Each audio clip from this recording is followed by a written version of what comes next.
Mesdames et messieurs, chers téléspectateurs et amis internautes, vous tous qui nous suivez partout ailleurs dans le monde entier, nous vous disons encore une fois bonjour en ces jours, où nous recevrons encore une fois pour vous, pour la énième fois, Jeannot Moïse Kongolo, que vous connaissez très bien, le président du Patriote, le Kabiliste 2Z.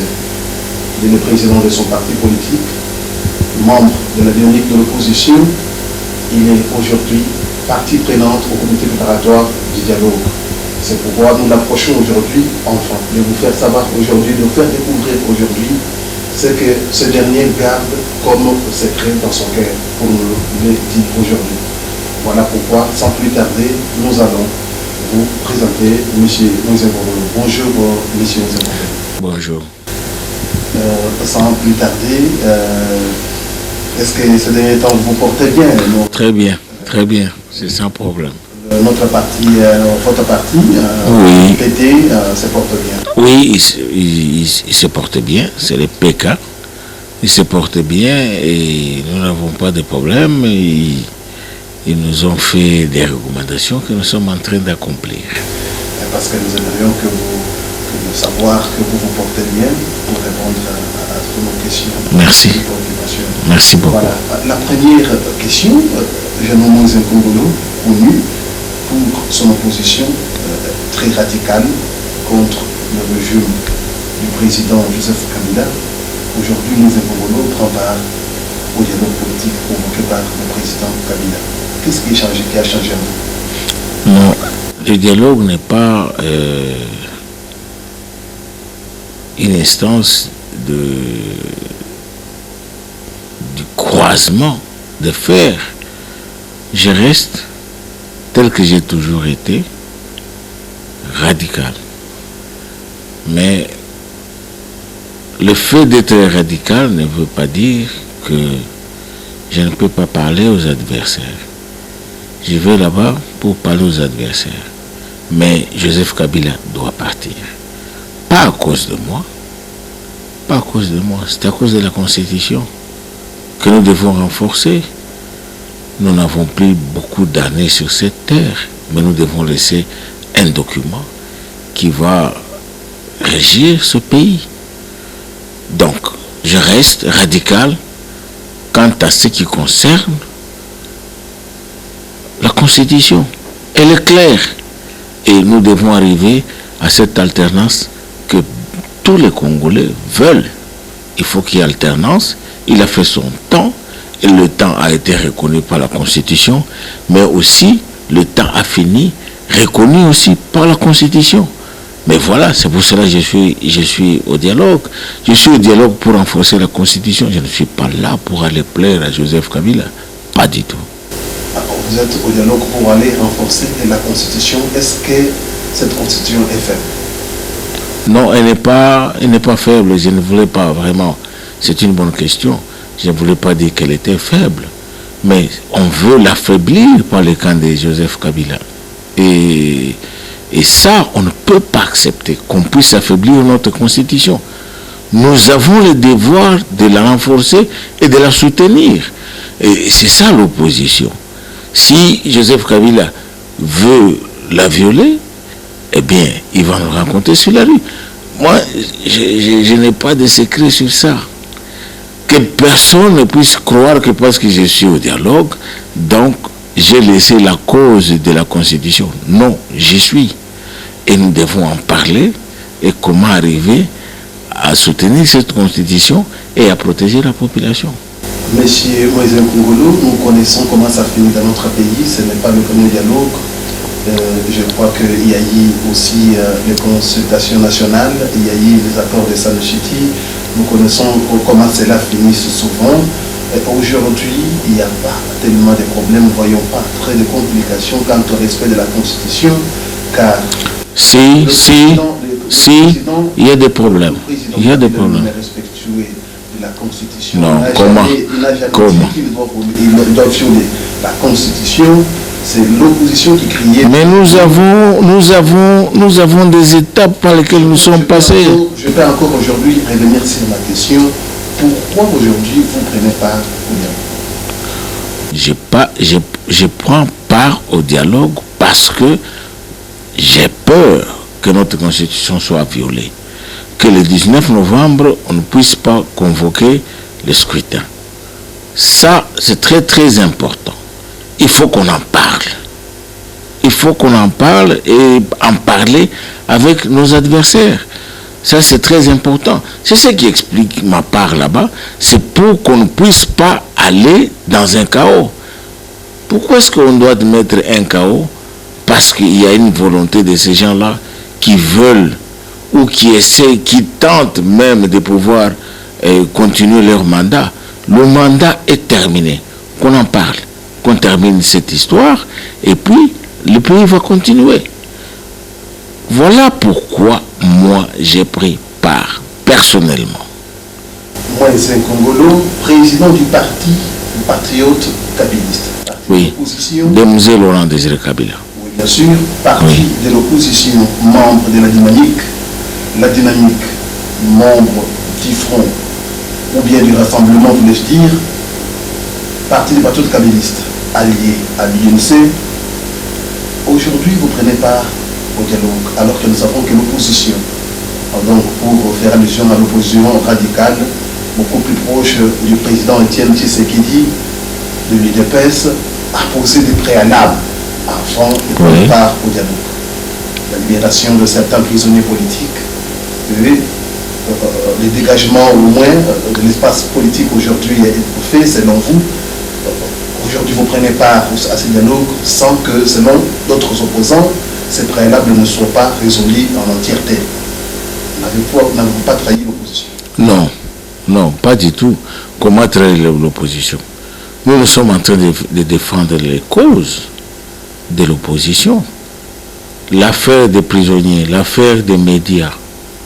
Mais c'est là qu'on est en train de s'empoignarder. Nous, on continue à soutenir et à défendre que les prisonniers, non seulement les prisonniers, mais même ceux qui sont dans l'instance d'être poursuivis, Moïse Katumbi et Muyambo et les autres, c'est notre cause. Et nous représentons valablement ce que les autres de l'opposition veulent avoir. Et je ne sais même pas où est-ce qu'ils expriment ça et où est-ce qu'ils peuvent être écoutés. Nous, on est là pour défendre les causes qu'ils veulent être considérées. Et je crois que ce sont nos camarades, ils doivent se tranquilliser. Nous allons défendre les causes ou leurs soucis. Nous allons les défendre. Et je ne voudrais pas vraiment aller trop loin. Je voudrais faire appel à eux qui viennent. Où est le problème? Si on ne s'entend pas avec la majorité, si vraiment on n'arrive pas à s'entendre, on n'a qu'à constater et on va le dire au peuple. Mais le fait d'être là ne devrait pas être un crime, ne devrait pas être considéré comme quelque chose de dramatique. Le fait d'être là. Parce que nous ne sommes pas obligés de prendre ce que la majorité va dire. Nous ne sommes pas obligés de prendre ce que la communauté internationale va dire. Nous ne sommes pas obligés de prendre tout ce que le monde entier peut dire. Mais il faut être là et s'entendre. C'est tout ce qui est important. Que ce soit pour la dynamique, que ce soit pour l'UDPS, Étienne Tshisekedi, parce que vous venez de les citer. Si nous pouvons rencontrer ces soucis-là, si nous pouvons rencontrer ce qu'ils veulent et ce que nous voulons d'ailleurs, mais où est le problème? Voilà pourquoi moi j'ai dit qu'ils nous rejoignent, qu'on puisse faire cette affaire avant le 19 septembre. Parce que ça, c'est là, selon la Constitution, c'est la convocation du scrutin. C'est très très important parce que au-delà de ça, si on n'arrive pas à trouver un chemin, le peuple va se prendre en charge. Alors, et personne ne peut garantir qu'il va contrôler la situation. Ni Tshisekedi, ni nous, ni la dynamique, ni la majorité, personne ne va contrôler la situation. Voilà. Vous acceptez, Moïse Nkongolo, d'aller au dialogue sans que vos préalables ne soient d'abord. Non, non. On pose toujours ces problèmes. Ce matin, je viens de chez Kodjo. Il a reçu notre délégation. Essentiellement, un seul point à l'ordre du jour aujourd'hui. Les préoccupations et les préalables. C'était ça aujourd'hui. Au moment où nous parlons, il y a 2 heures, on était là pour parler de ça. Et Kodjo doit jouer le rôle qu'il faut pour que ces préalables puissent être pris en compte. Aujourd'hui, là, vous parlez préalable, mais il y a déjà un pas marqué par... Il y a au moins une bonne volonté manifeste du gouvernement. Nous apprécions ça. En libérant déjà quelques prisonniers politiques. Nous apprécions ça, à juste mesure. La question que l'opinion se pose, préalable. Quelles sont selon vous les personnes qui sont censées être libérées et qui ne sont pas libérées par le gouvernement? Il y a toute une liste. Il y a toute une liste des gens pour lesquels nous sommes concernés, mais nous n'allons pas les citer parce qu'on ne peut pas les citer chacun. Mais il y a des listes officielles que le facilitateur a et qui doit déposer auprès du gouvernement pour accomplir ça. Mais sinon, ça sera difficile de tenir les dialogues. Ça sera très très difficile. Si le gouvernement fait un effort, mais ça coûte quoi? C'est simplement élargir les gens. Et ça crée une atmosphère d'un dialogue qui, par ailleurs, est très important pour le pays. Nous ne demandons pas trop. Nous ne demandons pas trop. Il paraît, selon la majorité, selon le gouvernement, que sur votre liste figurent certaines personnes qui auraient commis certaines fautes, par exemple de violences sexuelles, par exemple d'escroquerie, en tant qu'homme politique. Pensez-vous que de telles personnes peuvent bénéficier aussi Cela a été discuté pendant le travail qu'on a fait dans le pré-dialogue. Mais il ne faut pas brandir l'histoire des individus. Nous voulons une atmosphère appropriée et qui nous conduit à un dialogue. Je crois que sur ce plan-là, le gouvernement doit se ressaisir et privilégier ce qu'il faut faire. En d'autres termes, on doit privilégier plutôt le dialogue que s'attarder sur qui a volé qui, était dans la maison de l'autre et tout ceci. Ce n'est pas ça qui est important. Je crois que s'il y a des actions, et j'aimerais encore dire ici, les actions que le gouvernement a commencées, c'est encouragé. Mais il doit aller au-delà. Il doit aller au-delà parce que jusque-là, nous ne sommes pas satisfaits. Et si on n'est pas encore satisfait, on va rendre le travail de M. Kodjo très très difficile. N'entrons pas dans les détails de qui a volé qui a tapé qui. Ce n'est pas ce qui est important.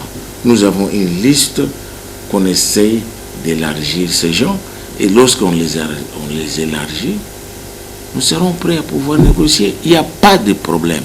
L'intérêt, c'est de savoir avant le 19 septembre que nous puissions trouver une solution pour continuer. Parce qu'après ça, nous ne serons pas capables de contrôler la situation qui va se passer au pays. Le scrutin doit être appelé. Mesdames et messieurs, chers téléspectateurs, je tiens à vous rappeler que nous sommes en train de recevoir sur ce plateau M. Moïse Nkongolo, président du parti patriote de Kabylie CDMZ. Moïse Nkongolo, qui l'ancien ministre de la Justice au régime du feu président Laurent Désiré Kabila. Aujourd'hui, avec Moïse Nkongolo, nous sommes en train de parler, d'échanger sur les questions autour du dialogue, les questions qui font aujourd'hui couler beaucoup d'encre et de salive.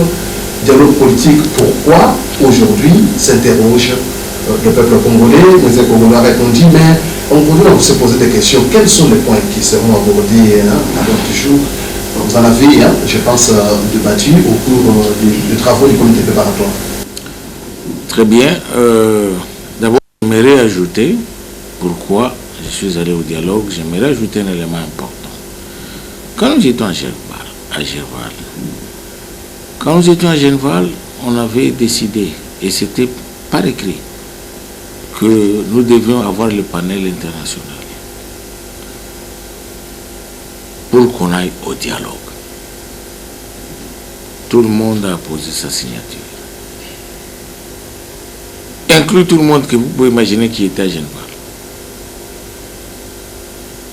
Mais cette commission, ou le panel, elle est arrivée. La communauté internationale s'est inclinée à nous. Elle s'est inclinée devant nous.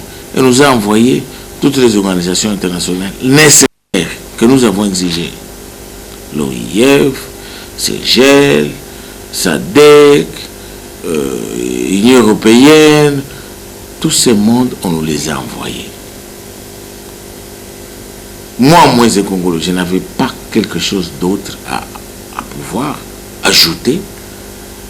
La communauté internationale m'a satisfait parce que c'était la condition. Et c'était la condition pourquoi nous nous sommes dit, nous, de la dynamique, nous nous sommes dit, c'est un panel qui nous sécurise politiquement par rapport au gouvernement. Et ce panel est arrivé. Je n'avais plus de raison de ne pas participer au dialogue. Je suis allé au dialogue parce que je me suis senti sécurisé politiquement par le panel et la communauté internationale. C'est très important. Et la communauté internationale tient à ce dialogue. J'aimerais que mes compatriotes puissent comprendre ça. C'est un aspect qui est très important. Bon, maintenant, votre question sur le point que vous allez, les points que nous allons... Vous êtes fixé oui, dans la feuille de route, c'est bien inscrit. C'est essentiellement le calendrier pour les élections prochaines. C'est ça. Nous nous sommes entendus sur ça. Mais nous nous sommes un peu brouillés sur l'alternance, comme vous avez déjà entendu. Je sais que la question allait venir. Pour moi, et je l'ai dit devant tout le monde, quand on parle de l'alternance, moi je définis comme tout Congolais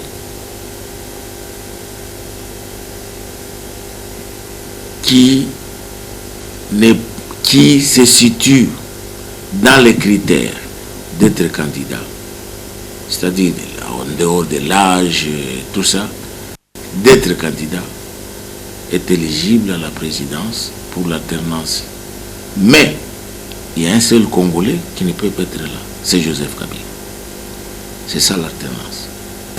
Et l'alternance, en quelle date cette fois-ci? Non, ça c'est une... Vu le temps qui vous reste. Pour le moment, nous gardons la même date des élections. Et nous réservons ça au dialogue.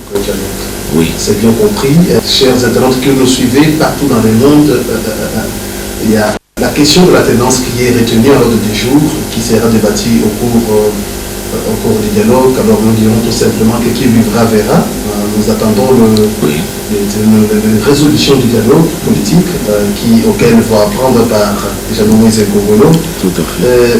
Aujourd'hui, là, quelles sont vos relations avec la dynamique de l'opposition et aussi les opposants membres du Rassemblement? Non, nous sommes un peu choqués parce que, en fait, le professeur Matungulu a fait comme déclaration que nous sommes exclus, alors qu'il n'en a ni titre ni fonction. Comment est-ce que vous pouvez exclure les gens d'une organisation qui n'a pas une base d'exclusion ou un règlement d'ordre intérieur qui régit?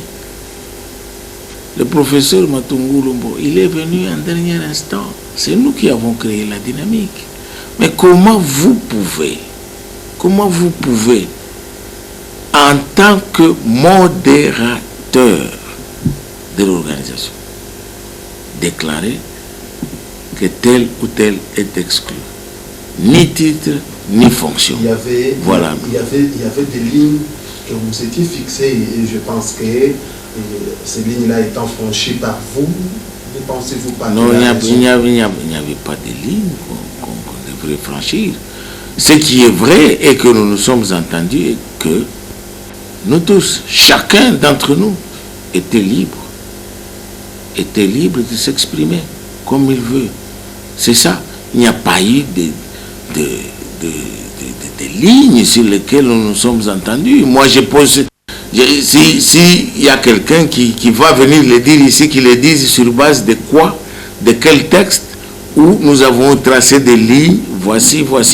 Nous avons tout simplement dit, nous qui avons constaté que la communauté internationale était impliquée, nous nous sommes sécurisés dans la communauté internationale politiquement et que personne ne devrait nous empêcher. Jusqu'aujourd'hui, ceux qui se disent être au niveau de pouvoir nous exclure, ils sont aussi libres de pouvoir faire ce qu'ils veulent. Continuez-vous à être membre de la dynamique ou bien avez-vous pris acte de... Je continue à être membre de la dynamique. C'est par principe, ce n'est pas par une déclaration de quelqu'un. Non. La dynamique, elle est pour qu'il y ait alternance au pouvoir.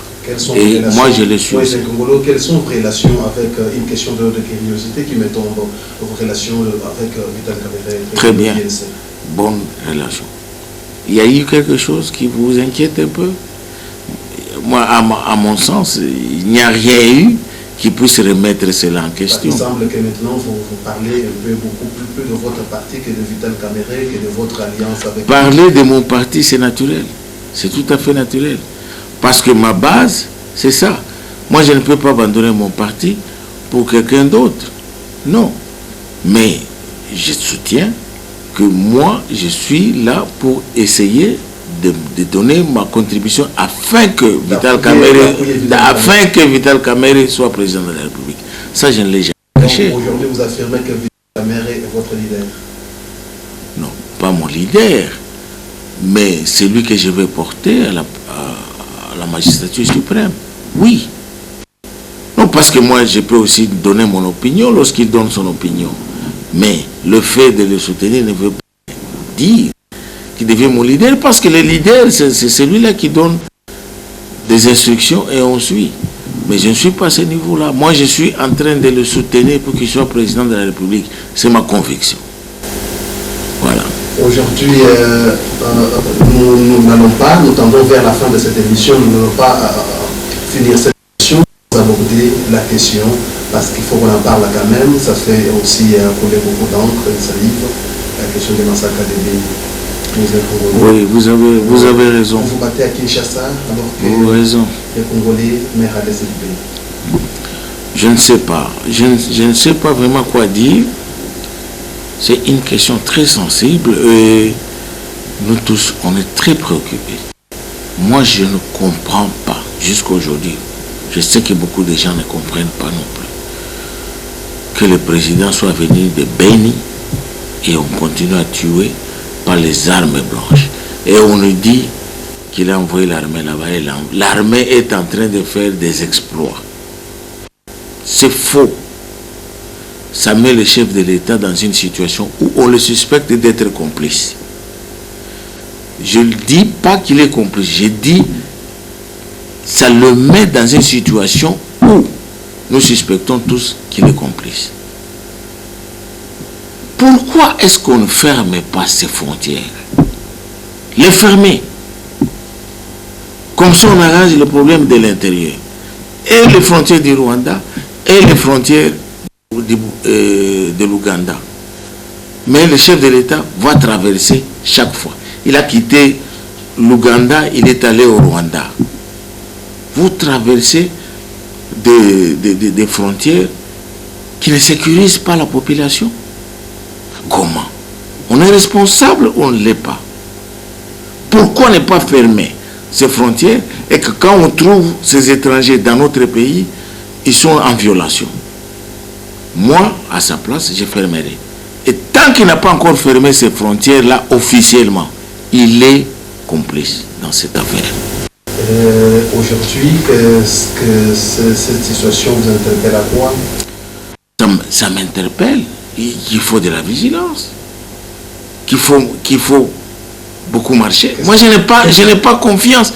Je n'ai pas confiance dans la sécurité que le gouvernement donne à la population. Voilà. Ça m'interpelle parce que ce gouvernement n'est pas capable à démontrer ses limites, n'est pas capable de nous sécuriser. Quand je parle de fermer les frontières, je me dis, si j'étais à sa place, on devrait fermer ces frontières pour qu'on arrange les problèmes à l'intérieur. Pas laisser la fluidité telle qu'elle est maintenant, alors qu'il y a des problèmes de tuer les gens chaque jour. Dire que le gouvernement n'est pas capable de cette réforme, vous avez senti... Mais comment? Les tueries continuent. Les tueries continuent. Le dispositif sécuritaire mis en place par le gouvernement... Ça fait quoi? En collaboration avec la MONUSCO, vous avez suivi quand même qu'il y a certains assassins... C'est de n'importe quoi. Qui sont à la barre. C'est de n'importe quoi. La population est tuée, moi je prends ça comme de n'importe quoi. Qui raconte, il n'en reste rien. Parce que la population est tuée. Vous voulez qu'on puisse dire quoi? En responsable politique, moi je vais dire que c'est bon parce qu'on a dit, parce qu'ils ont parlé. Non, c'est bon lorsque la population n'est plus tuée. C'est ça qui est bon. Monsieur Congolo, nos minutes presque finies. Votre parti va très bien. Très bien, je n'ai pas vraiment de problème. D'abord, nous avons une réunion tout de suite. Nous allons très bien, c'est pour cela que nous participons au dialogue. Donc, c'est un parti qui pèse bien ici au Congo. À moins que vous puissiez dire autre chose. Mais sinon, nous allons bien. Et nous sommes en train de délibérer sur notre contribution et notre participation au dialogue. Rendez-vous dans 2 semaines après le dialogue. Très bien, merci. Merci. Chers téléspectateurs, amis internautes, vous qui nous suivez en Suisse, à Paris, en Europe, en Grande-Bretagne, partout, en Chine, nous avons dit, nous vous disons sincèrement merci pour nous avoir suivis au cours de ces numéros de notre magazine Véracité. Et nous nous retrouvions bientôt là, après le dialogue avec M. Mzongolo, pour en savoir beaucoup plus.